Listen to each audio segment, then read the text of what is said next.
اللہ وکفا وسلام علی عبادہ الذین اصطفیٰ اما بعد۔ اللہ تعالیٰ کے ذکر کے متعلق، اللہ کی یاد کے متعلق بات ہو رہی تھی، اور ہم نے کچھ تفصیل سے قرآن پاک کی وہ صورتیں بتائیں جن صورتوں کے ذریعے اللہ کا قرب حاصل ہوتا ہے مختلف اوقات میں، اور ان اوقات میں ان دعاؤں کے پڑھنے کا، ان صورتوں کے پڑھنے کا رسول اللہ صلی اللہ علیہ وسلم نے حکم بھی ارشاد فرمایا ہے۔ اب اس کے بعد اللہ کے ذکر کا ایک تیسرا طریقہ ہے، اور وہ طریقہ مختلف دعائیں ہیں اور مختلف کلمات ہیں جو حدیث میں آئے ہیں کہ رسول اللہ صلی اللہ علیہ وسلم ان کلمات کو، ان دعاؤں کو پڑھنے کا حکم ارشاد فرماتے تھے۔ مثلاً صحیح بخاری کی آخری روایت میں یہ بات آئی ہے کہ آپ نے فرمایا کلماتان حبیبتان الی الرحمن، دو جملے ایسے ہیں جو اللہ تعالیٰ کو بہت ہی پسند ہیں، ثقیلتان فی المیزان، اور وہ جب اعمال تلیں گے تو ان میں بہت وزن ہوگا ان دو جملوں کا، خفیفتان علی اللسان، اور زبان پر جب آدمی پڑھتا ہے تو بہت آسانی سے پڑھ سکتا ہے، اور وہ دو جملے فرمایا سبحان اللہ و بحمدہ سبحان اللہ العظیم۔ ان دو جملوں کو پڑھتے رہنا چاہیے۔ حدیث میں ایک جگہ آیا ہے رسول اللہ صلی اللہ علیہ وسلم نے ان دو جملوں کو 100 مرتبہ صبح اور 100 مرتبہ شام کو پڑھنے کا حکم ارشاد فرمایا، اور آپ نے فرمایا کہ جو شخص 100 مرتبہ صبح پڑھتا رہے گا، قیامت میں یا اس دن میں اس جیسے اعمال کا کرنے والا کوئی نہیں ہے سوائے اس کے جس نے خود یہ عمل کیا ہو۔ تو یہ سبحان اللہ و بحمدہ اور سبحان اللہ العظیم کا سب سے بہتر وقت تو عصر اور مغرب کے درمیان کا ہے کہ عصر اور مغرب کی نماز کے بعد انہیں پڑھا جائے، اور وہ ایسی چیز ہے، وہ ایسا وقت ہے جس میں اللہ کے ہاں خاص طور پہ حضوری ہوتی ہے، فرشتے بندے کے اعمال پیش کرتے ہیں عصر کے بعد اور مغرب سے پہلے۔ حدیث میں آیا ہے دوسری جگہ پر کہ رسول اللہ صلی اللہ علیہ وسلم نے یہ بات ارشاد فرمائی کہ عصر کے بعد سوموار اور جمعرات کو 2 دن ایسے ہیں جب بندوں کے اعمال اللہ کے سامنے پیش کیے جاتے ہیں، اور آپ نے فرمایا کہ میں سوموار اور جمعرات کو روزہ رکھتا ہوں تاکہ میں جب اللہ کے سامنے اعمال میرے پیش کیے جائیں تو میں اس وقت روزے سے ہوں۔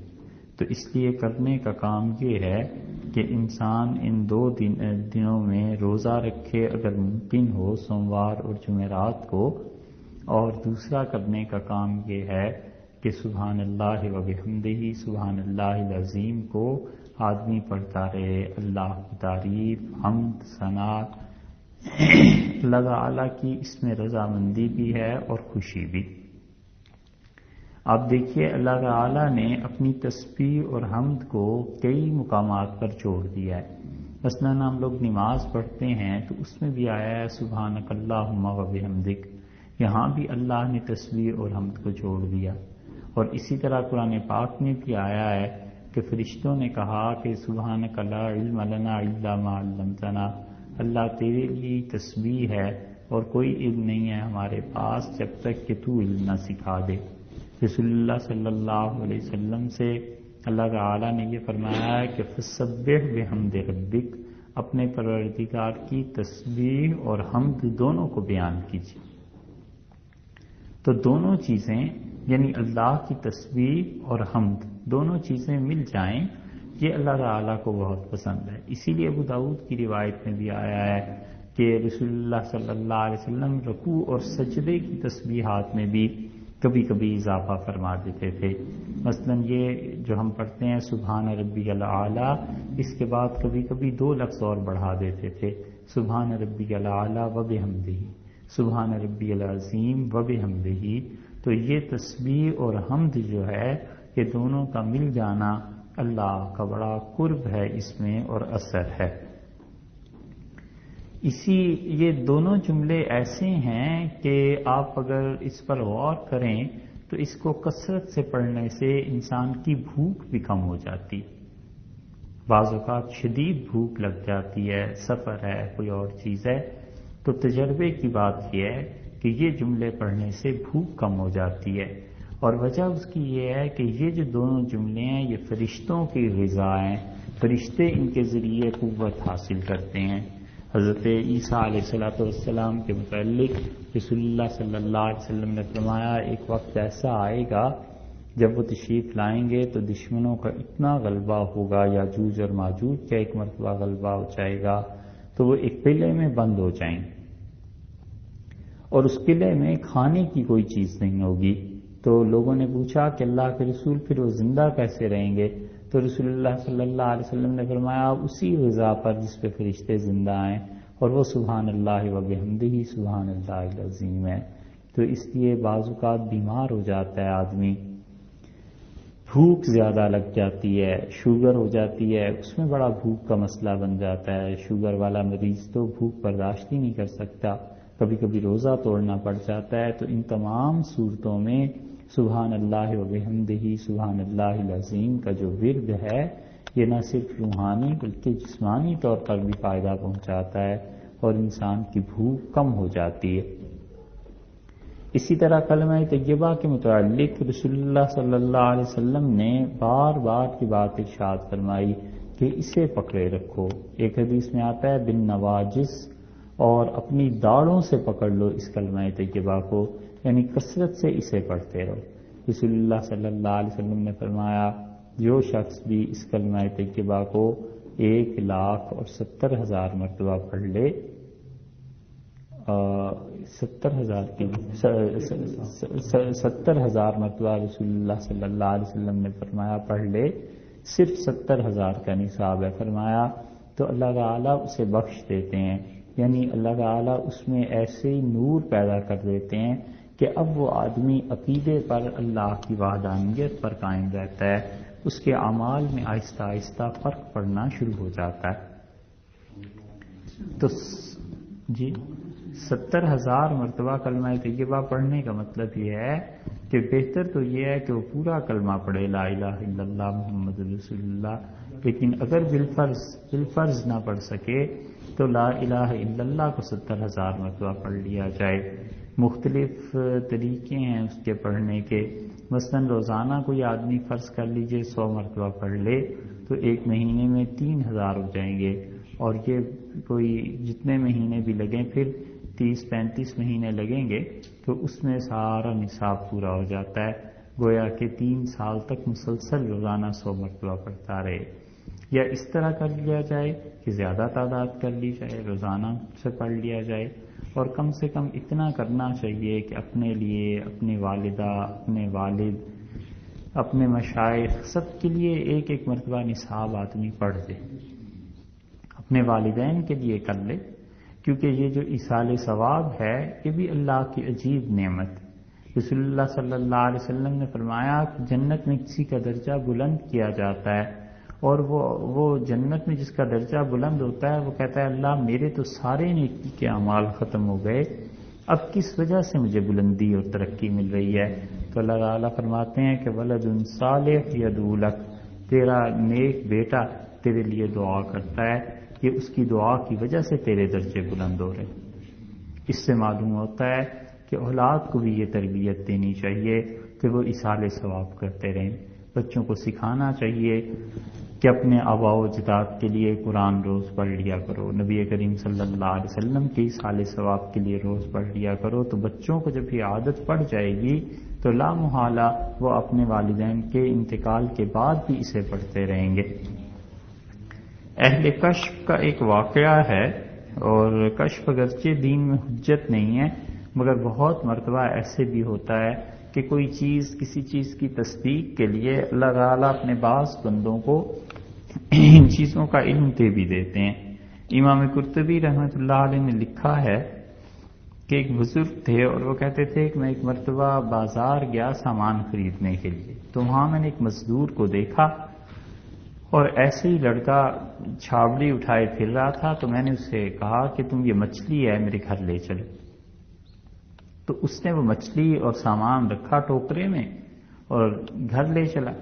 راستے میں ہم جا رہے تھے پیدل، اذان ہوئی تو اس نے ٹوکرا نیچے رکھ دیا اور اس نے کہا کہ صاحب اللہ کا فرشتہ، اللہ کا منادی، اللہ کی طرف بلانے والا بلا رہا ہے، اور اللہ تعالیٰ نے کہا ہے کہ آؤ نماز کی طرف اور آؤ فلاح کی طرف، تو میں تو پہلے نماز پڑھوں گا پھر ٹوکرا لے کے جاؤں گا، باقی جیسے آپ کی مرضی.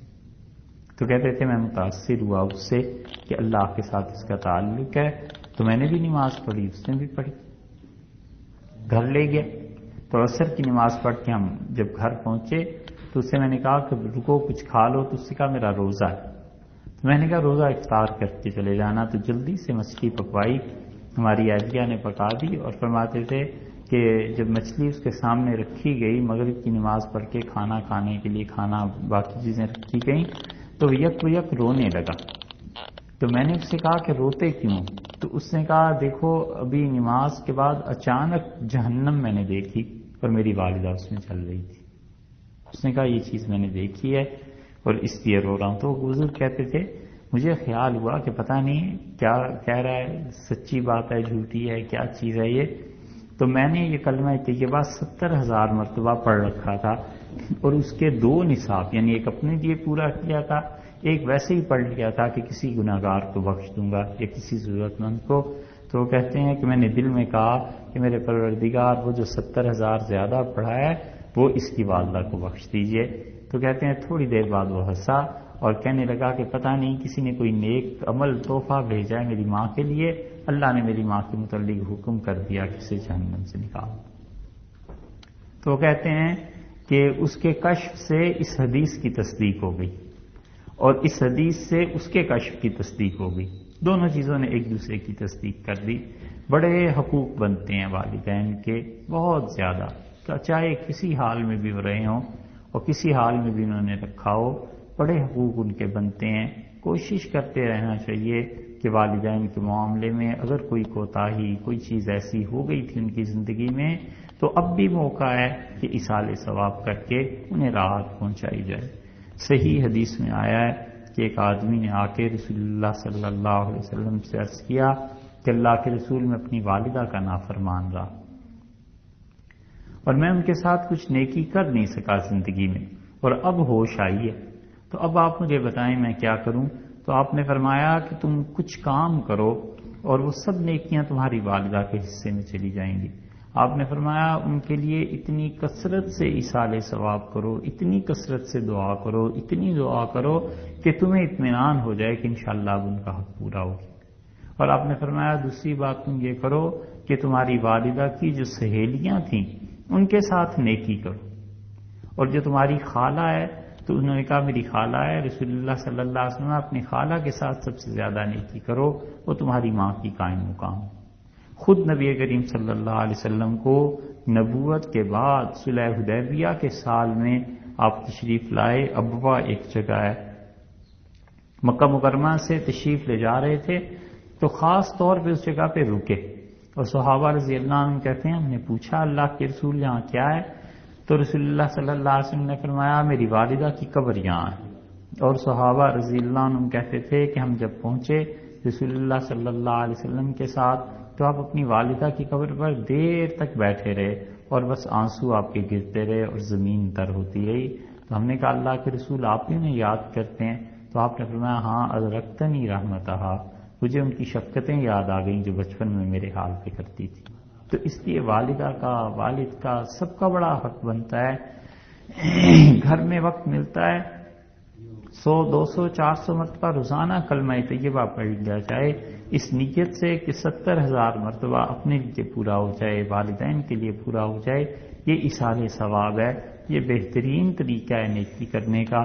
جتنے اخلاص اور محبت سے یہاں یہ پڑھا جائے گا اتنا ہی اخلاص اور اس کا نفع وہاں پہنچ کر بھی ہوگا. اور پھر بچوں کو اگر سکھایا جائے کہ ایصال ثواب کرتے رہنا چاہیے تو اس کا فائدہ یہ ہے کہ مرنے کے بعد اپنے آپ کو بھی ان بچوں کے نیک اعمال ملیں گے.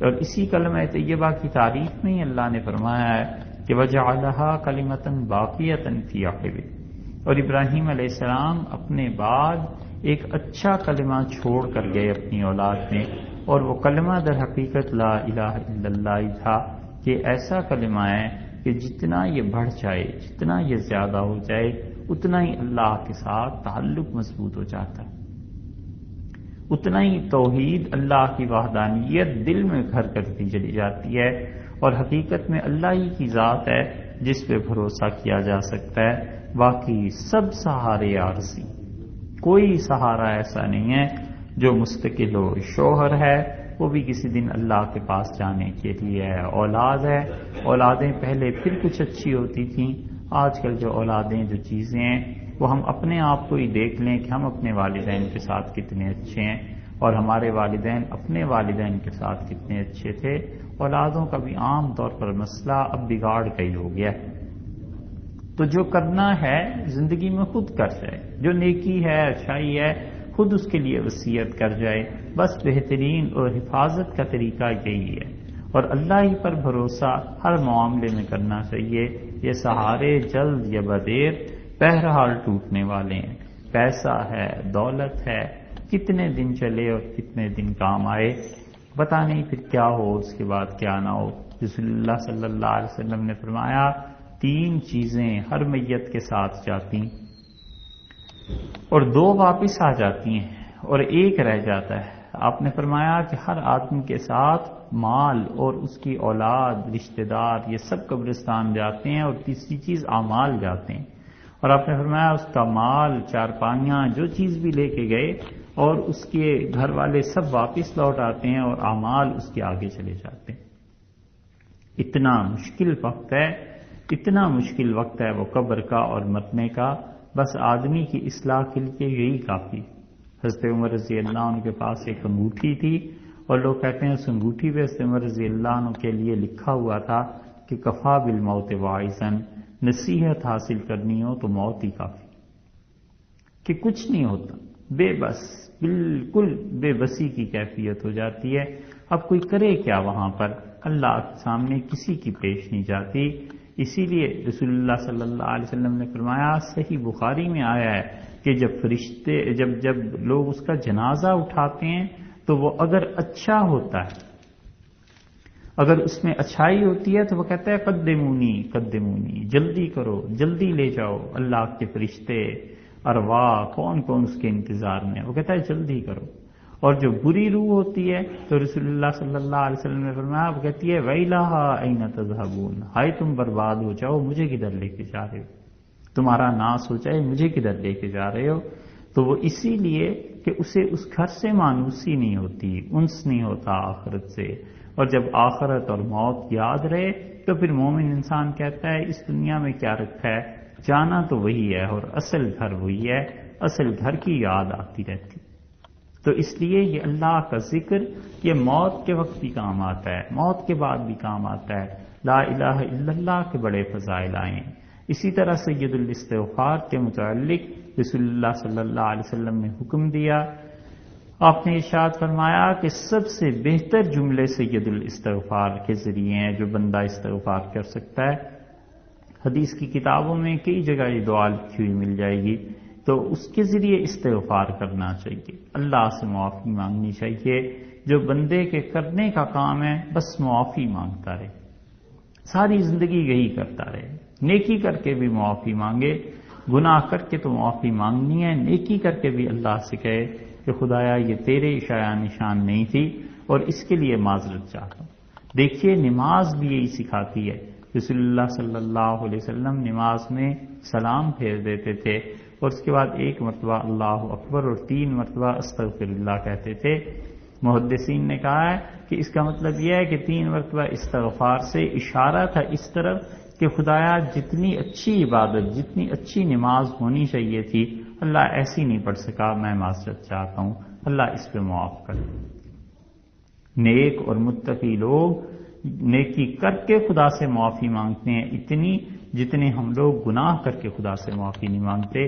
تو اپنی حالت کو سنوارنا چاہیے، بس ساری زندگی اللہ سے معافی مانگتے رہنا چاہیے۔ کوئی پتہ نہیں ہے کس وقت کیا گناہ ہو جائے، کیا غلطی ہو جائے، کس کا دل دکھیا ہو، کیا چیزیں، بندوں کے حقوق تو ہیں ہی ہیں، اللہ کا بھی بڑا حق بنتا ہے بندوں پر، اللہ کے گھر کا حق بنتا ہے، مساجد کا حق بنتا ہے، اسی طرح اعلیٰ حضرت کے آس جو اپنے سے عمر میں بڑے ہیں ان کا حق بنتا ہے۔ تو ان سارے حقوق کے لیے استغفار بڑی مؤثر چیز ہے، صبح و شام استغفار کرتے رہنا چاہیے، رات سونے سے پہلے استغفار کی فضیلت حدیث میں آئی ہے، وہ کرتی رہنا چاہیے۔ اور استغفر اللہ الذی لا الہ الا هو الحی القیوم واتوب الیہ، اس کے متعلق بھی ابو داؤد کی روایت میں آیا ہے کہ رسول اللہ صلی اللہ علیہ وسلم نے فرمایا جو ان کلمات کے ذریعے اللہ سے معافی مانگتا ہے وَإِنْ كَانَ فَرَّ، اگرچہ وہ جہاد سے بھاگا ہوا ہو تو بھی اللہ اسے معاف کر دیتا ہے۔ اور اسی لیے فقہاء میں اس پہ بحث ہوئی ہے کہ موت کے وقت میت کو کیا تلقین کیا جائے، تو وہ کہتے ہیں کہ میت کو اچھے جملے تلقین کیے جائیں۔ یہ تو نہیں ہے کہ اسے یہ کہا جائے کہ اب مر رہے ہو لہٰذا یہ پڑھو، لیکن اسے کہا جائے کہ آپ کو مرض ہے، تکلیف ہے، اچھا کلمہ پڑھیے، اس سے کم ہو جائے گا۔ تو اس طرح وہ کلمہ بھی پڑھیں گے اور کوئی بدشگونی بھی نہیں ہوگی۔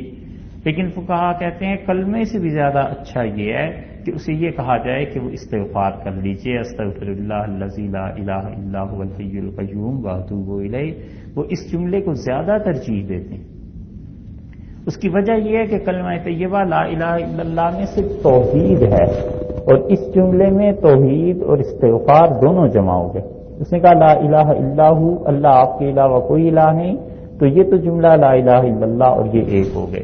اور یہ جو باقی ہے کہ استغفر اللہ الذی لا الہ الا هو الحی القیوم واتوب الیہ، تو استغفر اللہ اور اتوب الیہ یہ دونوں جملے توبہ کے ہیں کہ اللہ میں معافی چاہتی ہوں، اللہ میں توبہ کرتی ہوں۔ تو یہ جملہ کہا کہتے ہیں کہ کسی کی جان کنی کا وقت ہو، کسی میت پہ مشکل وقت آ جائے، انتقال کا وقت آ جائے، تو پھر اسے کہنا چاہیے کہ اچھا استغفار کیجئے، آپ کو اللہ تعالیٰ شفا دے دے گا۔ اس طرح نرمی اور محبت سے کہنا چاہیے، کیونکہ اگر فرض کیجئے اسے سختی سے کہا جائے اور وہ نہ کر دے تو پھر اس سے اور شگون پیدا ہوتا ہے کہ دیکھو جی مرتے ہوئے کلمہ بھی نہیں پڑھ، لوگوں کو بات کرنے کا موقع ملتا ہے۔ تو اس لیے اللہ کو یہ جملے پسند ہیں۔ اسی طرح تیسرا کلمہ ہے سبحان اللہ والحمد للہ ولا الہ الا اللہ واللہ اکبر ولا حول ولا قوۃ الا باللہ۔ یہ سب جملے ایسے ہیں جس کی حدیث میں تلقین آئی ہے۔ حضرت ابو ذر غفاری رضی اللہ عنہ کہتے تھے کہ رسول اللہ صلی اللہ علیہ وسلم نے مجھ سے کہا کہ میں تمہیں ایک ایسا جملہ بتاؤں کنز من کنوز الجنہ، جو جنت کے خزانوں میں سے ایک خزانہ ہے اور اللہ نے اپنے عرش کے نیچے سے نکال کے مجھے دیا ہے۔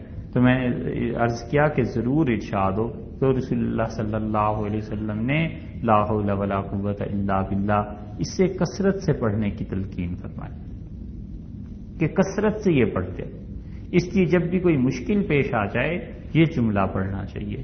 کل آپ سے عرض کیا تھا کہ حسبی اللہ ونعم الوکیل، حسبی اللہ لا الہ الا ہو علیہ توکلت وہو رب العرش العظیم، اسی طرح یہ جملہ بھی ہے کہ جب کوئی مشکل آ جائے تو یہ لا حول ولا قوۃ الا باللہ کثرت سے پڑھنا چاہیے۔ اسی طرح ایک اور جملہ بھی آیا ہے حسبی اللہ ونعم الوکیل۔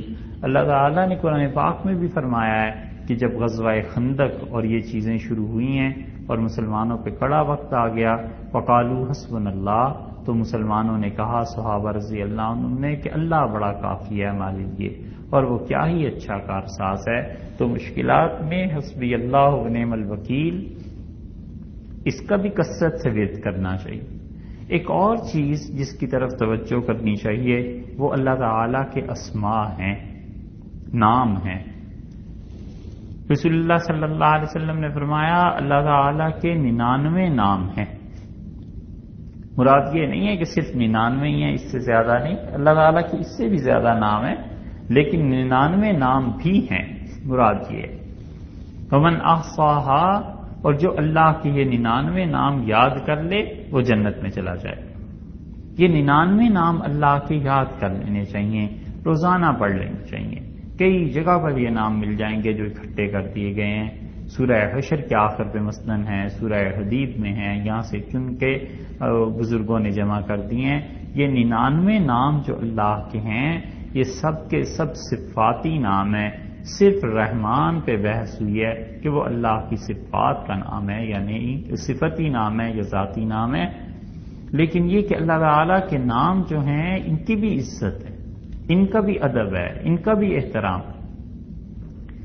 اور اللہ تعالیٰ نے فرمایا کہ جو خدا کے ناموں کو غلط استعمال کرتے ہیں ان کے لیے جہنم کی سزا ہے۔ اللہ کے نام کی کبھی بے ادبی نہیں کرنی چاہیے، کبھی بے ادبی نہیں کرنی چاہیے۔ ایک بزرگ تھے، ان کے متعلق آتا ہے غالباً بشر حافی رحمۃ اللہ علیہ کے متعلق کہ اپنی جوانی میں ایسے ہی تھے اور ایک دن وہ شراب خانے سے نکلے اور ان کی نظر پڑی ایک کاغذ پہ اور اس پہ اللہ کا نام لکھا ہوا تھا۔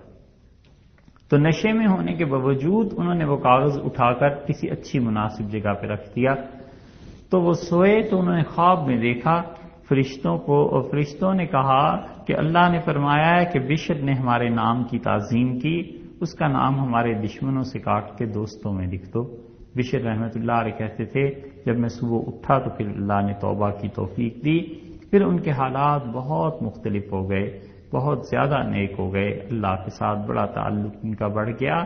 اللہ کے ناموں میں جو ہم لوگ بے ادبی کرتے ہیں وہ یہ ہے کہ جیسے کسی کا نام عبداللہ ہے تو اسے بگاڑ کر دلہ رکھ دیا۔ یہ حرام ہے، کبیرہ گناہ ہے اور اس میں کوئی لذت بھی نہیں۔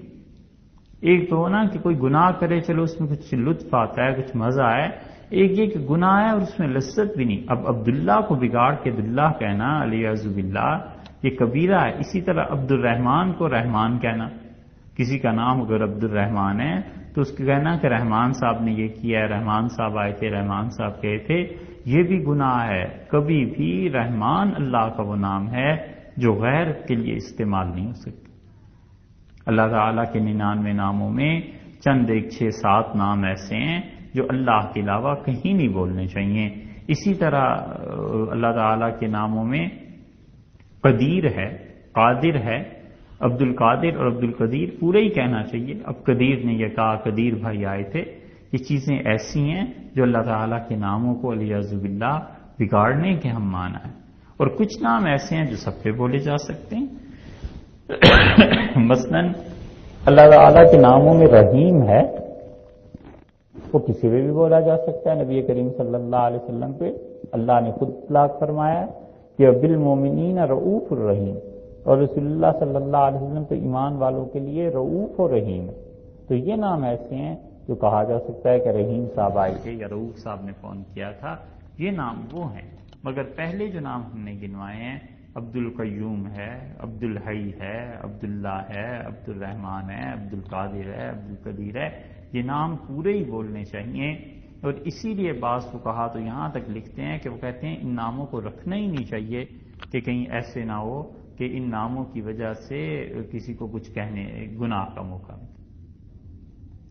بعض فقہا اس کے قائل ہیں کہ وہ کہتے ہیں یہ نام جہالت کے زمانے میں رکھنے ہی نہیں چاہیے۔ اسی طرح جیسے محمد نام ہے، اب صرف محمد نام رکھنے کا منع آیا ہے کہ صرف یہ نہ رکھا جائے۔ حضرت عمر رضی اللہ عنہ کے زمانے میں کسی نے رکھ لیا تھا، حضرت عمر رضی اللہ عنہ نے کہا اپنے بیٹے کے نام کو ساتھ کچھ اور لگاؤ اور بدلو اسے۔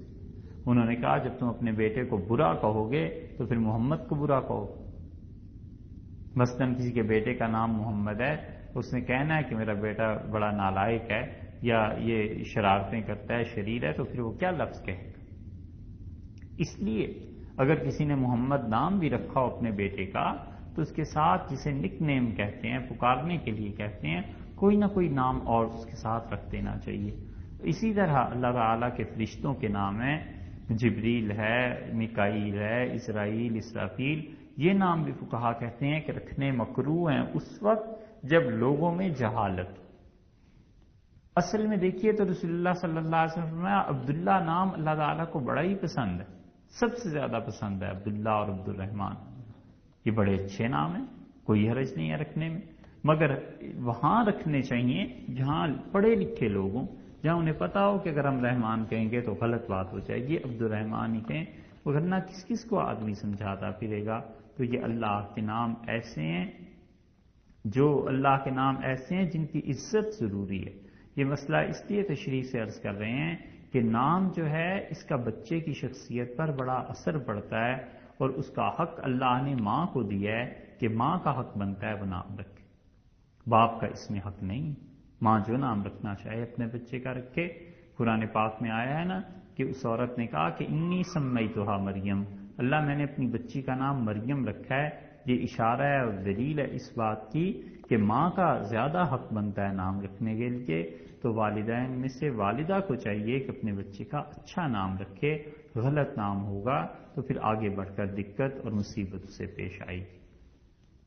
نام رکھنے کا اتنا اثر ہوتا ہے کہ حضرت سعید ابن مسیب رحمۃ اللہ علیہ جو تھے بڑے مشہور تابعی، ان کے علم کی وجہ سے حضرت ابو ہریرہ رضی اللہ عنہ نے اپنی بیٹی ان کے نکاح میں دے دی تھی۔ اتنا علم تھا مدینہ طیبہ میں ان کے پاس کہ شاید ہی کوئی مدینہ منورہ میں ایسا ان کے زمانے میں ہو جو ان کے علم کا محتاج نہ۔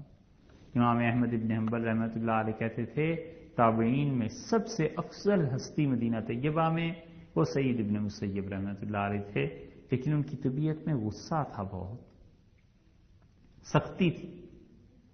تو کسی نے ان سے کہا کہ حضرت آپ کے مزاج میں سختی کیوں ہے؟ اتنا علم اللہ نے آپ کو دیا ہے تو طبیعت میں نرمی ہو جانی چاہیے تھی۔ انہوں نے کہا بات یہ کہ میرے دادا کا نام تھا حزن، سخت زمین، اور رسول اللہ صلی اللہ علیہ وسلم نے جب مکہ مکرمہ فتح ہوا تو آپ نے میرے دادا سے کہا کہ نہیں نہیں تم تو سہل ہو، نرم ہو، آسان ہو۔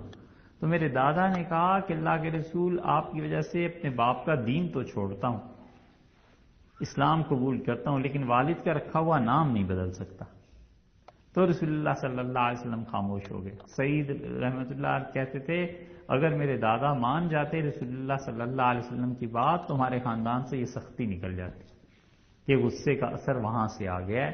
تو ناموں کا اتنا اثر ہوتا ہے، موطا امام مالک میں یہ روایت ہے جو آپ سے عرض کی ہے، تو اتنا اثر ہو جاتا ہے ناموں کا، اس لیے نام بچوں کے سوچ سمجھ کے رکھنے چاہیے۔ یہ تو نہیں ہے علیاذ باللہ کہ یہاں آ گئے ہیں تو اب وہ فرید نام تھا تو فرد ہو گیا، پتہ نہیں کیا ہو گیا، اور محمد تھا تو مائک اسے بنا دیا ہے، علیاذ باللہ۔ یہ ناموں کا بگاڑنا کبیرہ گناہوں میں سے ہے، اور لوگ اسے سمجھتے نہیں ہیں اور بے فائدہ بغیر کسی وجہ کے۔ تو اللہ تعالیٰ کے جو نام ہیں اب وہ ان کے ذریعے اللہ کو پکارنا چاہیے۔ یہ اللہ کے قرب کا اور دعا کی قبولیت کا بہت بڑا ذریعہ۔ مثلاً اللہ تعالیٰ سے رحمت مانگنی ہے تو خدا کے نام ہے نا رحمان رحیم، اس کا وید کرتے رہنا چاہیے کہ اے پروردگار، اے رحمان، اے رحیم مہربانی فرما۔ اسی طرح اللہ تعالیٰ کے ناموں رزق مانگنا ہے تو اس کی مناسبت سے خدا کا نام دیکھنا چاہیے کہ اے اللہ، اے رزاق، اے متین، اے پروردگار رزق عنایت فرما۔ تو اللہ تعالیٰ نے فرمایا کہ فدعوا اللہ بہا، اللہ تعالیٰ کو اس کے ناموں کے ذریعے پکارو۔ رسول اللہ صلی اللہ علیہ وسلم نے ایک جملہ آپ دیکھیے کیسا عجیب فرمایا۔ آپ نے فرمایا کہ لذو بیا ذل جلال والاکرام، چمٹ جاؤ یا ذل جلال والاکرام سے، کثرت سے پڑھتے رہو۔ کوئی مصیبت پیش آ جائے، کوئی تکلیف آ جائے، کوئی مشکل مرحلہ آ جائے، کیسے ہی بے سہارا ہو جائیں، کچھ ہو کوئی سہارا نہ رہے، اللہ کے ناموں میں سے بس اسے تھام لیجئے، پکڑ لیجئے۔ رسول اللہ صلی اللہ علیہ وسلم بار بار پڑھتے رہو یا ذل جلال والاکرام، یا ذل جلال والاکرام، اے وہ ذات جو بڑی عزت والی ہے، اے وہ ذات جو بڑی رتبے والی ہے، اے وہ ذات جو بڑی بلند پایا صفات کی مالک ہے۔ کثرت سے یہ پڑھتے رہنا چاہیے۔ یہ اللہ کے ذکر کا، اللہ کی یاد کا طریقہ ہے۔ اللہ تعالیٰ کے سارے نام بس یاد کر لے آدمی، روزانہ ایک مرتبہ پڑھ لیا۔ اللہ تعالیٰ کے نام اس طرح پڑھنے سے وہ یاد بھی ہو جاتے ہیں، اور اس کے ساتھ ساتھ یہ بھی ہو جاتا ہے کہ اللہ کا قرب بھی نصیب ہوتا ہے، ذکر بھی ہو جاتا ہے، عبادت بھی ہو جاتی ہے۔ تو یہ ساری چیزیں اس لیے ہیں کہ اللہ نے آپ کو یہاں وقت دیا ہے۔ اپنے اپنے ممالک پاکستان ہندوستان سے زیادہ وقت خدا نے یہاں دیا ہے۔ اس وقت کی قدر کیجئے، اس وقت کو کام میں لائیے۔ یہ وقت جو ہے یہ پھر آئے گا نہیں۔ اب اس کی مثال ایسے سمجھ لیجئے جیسے کوئی کہتا ہے کہ بھئی تم اس جزیرے میں جتنے بھی سونے چاندی کی کانیں ہیں، جتنا سونا چاندی چاہو اکٹھا کر لو، لیکن دیکھو کسی وقت ایک آدمی آئے گا پولیس کا اور وہ تمہیں نکال دے گا، وہ کہے گا جو ہے اب لے لو اور چلو یہاں سے۔ تو آدمی کو تو سونا بھول جائے، وہ کہے جتنا زیادہ سے زیادہ اکٹھا کر سکتا ہوں اکٹھا کر لوں۔ بس یہی مثال اس دنیا کی ہے کہ اس دنیا میں بھی ایسی ہے کہ اللہ نے بھیج دیا ہے کہ جتنا چاہو اپنی جنت آباد کر لو، لیکن ایک مرتبہ ہمارا ایک فرشتہ آئے گا تمہیں لے چلے گا، پھر اس وقت کچھ نہیں سنی جائے گی۔ اس لیے آدمی وقت کو سوچ سمجھ کے استعمال کرے، اللہ کو یاد کیجئے، اللہ کا ذکر کیجئے، استغفار کیجئے، جو دعائیں ہیں وہ پڑھیے۔ ملا علی قاری رحمۃ اللہ علیہ ایک بہت بڑے محدث تھے، انہوں نے صحابہ کرام رضی اللہ عنہم، تابعین اور رسول اللہ صلی اللہ علیہ وسلم کی دعائیں جمع کر دی ہیں ایک جگہ، اور اس کا نام رکھا ہے الحزب العظم۔ اور الحزب العظم میں وہ دعائیں جمع کر کے انہوں نے اسے 7 پہ تقسیم کر دیا تاکہ ہر دن تھوڑی تھوڑی دعائیں پڑھ لی جائیں۔ تو بہتر یہ ہے کہ الحزب العظم نام کی ایک کتاب ہے، یہ منگا لیجیے، پاکستان میں عام طور پہ مل جاتی ہے، ہمیں کر دیں ای میل تو ہم بھیج دیں گے، خط لکھ دیں تو ہم انشاءاللہ بھیج دیں گے۔ تو وہ الحزب العظم ملا علی قاری رحمۃ اللہ علیہ کی یہ منگا لیجیے، اور بس روز کی دعائیں ہیں وہ روز پڑھ لیں، روزانہ کی دعائیں اس میں روز پڑھ لیں۔ وہ قرآن و حدیث کی دعائیں ہیں، بالکل مستند بھی ہیں، صحیح چیزیں ہیں۔ اس سے یہ ہو جائے گا کہ دعاؤں کے ذریعے اللہ سے ایک مناسبت اور تعلق جڑ جاتا ہے۔ اسی طرح قرآن پاک کی جو صورتیں عرض کی ہیں وہ صورتیں پڑھتی رہیے، ہر موقع کی مناسبت سے، خاص طور پہ سورہ ملک کو یاد کر لیجئے تاکہ قبر کی منزل اللہ تعالیٰ آسان فرمائے۔